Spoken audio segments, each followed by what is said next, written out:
Okay, Terminator 2 Judgment Day pinball machine restoration is now complete. This is all the before footage. So, as you can tell, firstly, what needed to go was all of the artwork. I mean, it was flaking and chipping away just by cleaning it. Deep gouges in the wood right there from the legs. Coin door obviously needs to be repainted and clear coated. The gun needed to be taken apart, disassembled, clean, painted over. This side of the cabinet, can't really see it very well, but there's a gouge right there. Had to refill that. You can see the grains of the wood needed to be replaced. I mean, all the art did.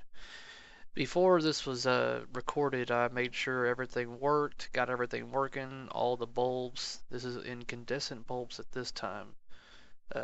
Then I swap them out with LEDs to make everything pop. There were no flippers on this machine, so as well as the parts that were underneath it that make it go weren't there. So that was all added, and now here is the post-production.